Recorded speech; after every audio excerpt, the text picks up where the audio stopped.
300 times or more. You'll notice you don't see me a lot doing it now because they just edit what I have to say down to 10 seconds to misrepresent what I'm saying, because I don't just put out sound bites. And I also talk theoretically or rhetorically, or I'll quote others. And they'll do stuff like I'll quote Hitler and say Hitler was bad. They'll show me quote Hitler out of context like I'm pro-Hitler. I mean, I've had that happen. You've all seen MSNBC say that I was behind the Boston bombings and then give no proof. I mean, we're talking outrageous craziness, and it's because of what I'm covering. But I know what happened here. They wanted to have an edited 30, 40-second piece to make it look like they were fair journalists and pretend journalists, and that they interviewed the person that, quote, broke this story, the media system that first talked about this. And when I didn't show up to be taped, because I told them I wasn't doing it yesterday in phone calls and email, they had to then, oh gosh, I guess let's get him live. But wait, that'll look bad if he's live. He'll take over like Piers Morgan and other shows and BBC.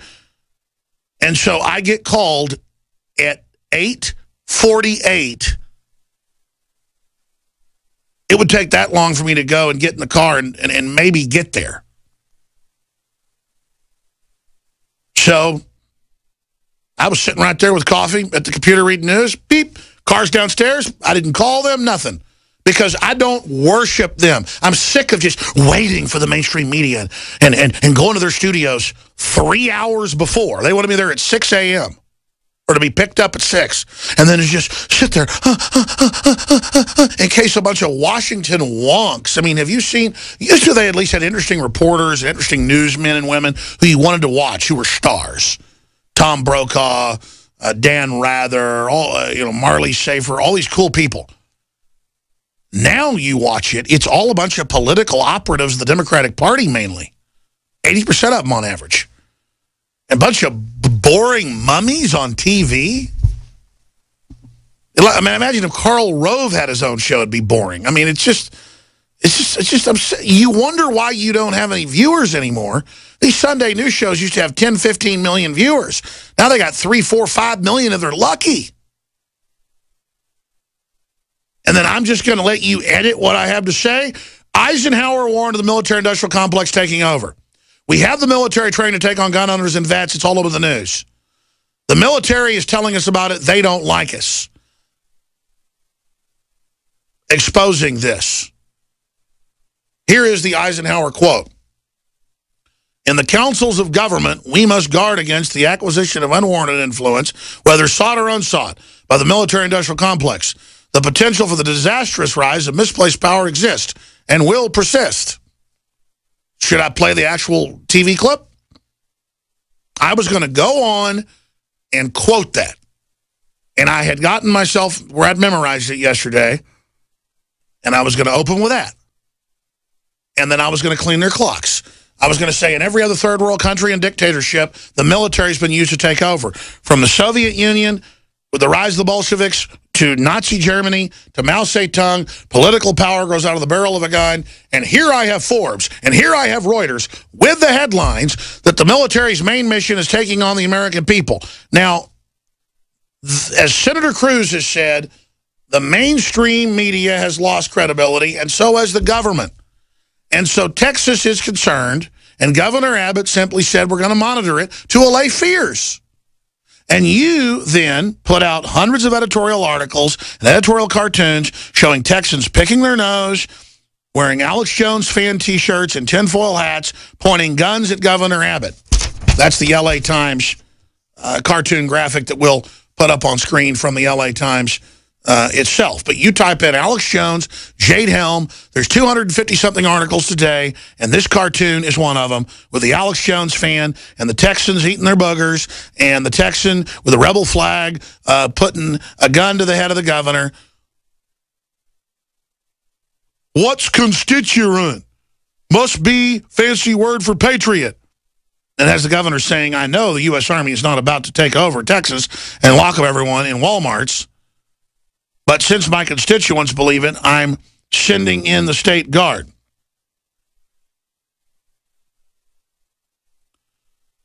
That's and then the seal of the state of the paranormal. Really, the paranormal, the militarization of police. The president acting as a dictator outside of Congress. That's why Louis Gohmert, Army veteran, came out and said, no, I'm concerned about martial law. We don't think this event's going to be it, but it's clearly part of the long-term acclimation program for it. But this itself is an example of how they respond. Let's go ahead and go out to break with the first part of the White House run and staffed by a bunch of White House operatives Face the Nation. Here it is. Now to a Texas-sized conspiracy theory, sparking headlines across the country, including this week in the New York Times. The theory that an upcoming... I'm gonna analyze this this week, Face the Nation, they're all the same, this ABC News piece, very slowly. First, their god is the New York Times. That's where they get their main talking points. So they didn't start reporting on this at this week until the New York Times reported it, even though it had already been on CBS, ABC, NBC, all the nightly news. They didn't start reporting on it on the major policy wonk show where the establishment tunes in to get their talking points until the New York Times got to it. And then it's a Texas size, Texas tales. No, Texans have the lower taxes, have more of the basic freedoms, have the right to private property, things like that. That's why everyone like a lifeboat is fleeing the East and the West, in California and other areas, to come here.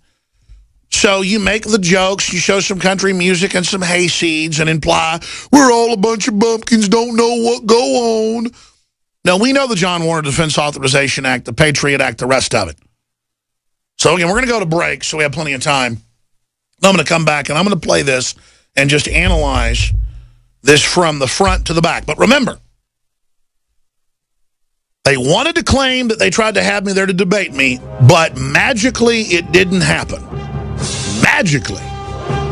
Because they knew I was going to come out and say, I told you only live, you agreed to it, you stopped. So they wanted to be able to say, we wanted to talk to Mr. Jones, but he wouldn't show up, to imply I've got something to hide. I've had them do it before. This is what they do. They want to play it journalist. Most of the time, print media calls us to an interview. It's just to act like they talk to us. They won't even quote us. It's all just theater. I want to be clear. This is bigger than InfoWars. We're not covering this because we're all over the news. It's the anatomy, the structure, the tissue, the makeup, the skeletal undergirding of the takeover incrementally of this society. I mean, I'd get up here with James Bamford, former producer of Nightline in like 1998 when he had a book out about NSA spying with all the documents. It's basically everything Snowden's told us. And people would say, Jones claims he's exposed the NSA and that they're spying without warrants. Ha, ha, ha, that's illegal. Everyone knows that's impossible. Good guys run the government. And now we know they're spying on Congress itself, the bureaucracy. The worst, the worst. I mean, Congress came out on Friday and said, we're allowed to insider trade again, and shut down an SEC investigation into massive insider trading. Corruption's been legalized at the top. But little people are under attack. And they want this gravy train to continue, and as Texans and others wake up and don't want to be slaves, don't want Obamacare, don't want their kids taught how to have sex at age 5, don't want forced inoculations, you just call us kooks. And there are, no exaggeration, more than 15 news articles I saw today where they have me or others wearing tinfoil hats on our head. Where's your debate? Where's your argument? Jade Helm, mastering the human domain, we have now discovered, back to Pentagon documents, is indeed for domestic psyops and to condition the public under sociology to understand how to take over America. And I love how they have Republicans and Democrats, and including this panel, saying, listen, you cannot trust the government, that's fine. But you don't question our military. That is such a bizarre statement. Our military is run by the government. It's self-run by special interest. It's like saying, You can question Hitler, but you don't question the German army. Well, who runs the German army in 1939, 1944? It's just the logic has left the building. But I saw a video on Infowars.com and a news article Friday where the majority of New Yorkers who spoke English, these were domestic people. Few of them had accents. They knew what World War II was. They didn't know what World War II was. They thought it was Desert Storm, most of them. Yeah, we fought Hitler and that Saddam guy in the desert, right? I mean, these shows target, and you know the demographics for this week, senile old people. Nothing against old people, but only senile folks are watching it mainly. And kind of government types and people getting their talking points. So they're just preying on people. And that's why we have a bigger audience than you. I mean, we've got 5 million views a week on one YouTube channel. You have 3.5, 4 million viewers a week. I mean, where is the prestige? We have 3 million radio listeners rated a day listening. You add all the aggregate systems together, it's 20 million. There's the article. VE Day, because that was the 70th anniversary on Friday.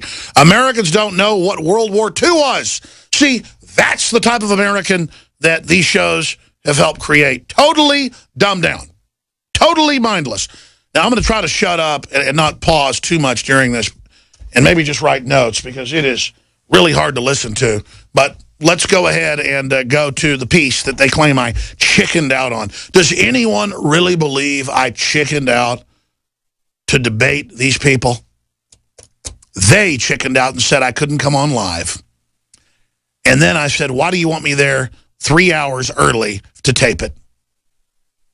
I'm not doing it.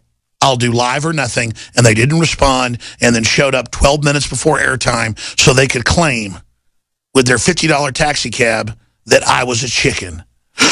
He wouldn't come on and debate us. Well, we win. Let's go to another rigged fight where they took the engine out of our NASCAR and claimed that we were scared to race. Here it is. Now to a Texas-sized conspiracy theory sparking headlines across the country, including this week in the New York Times.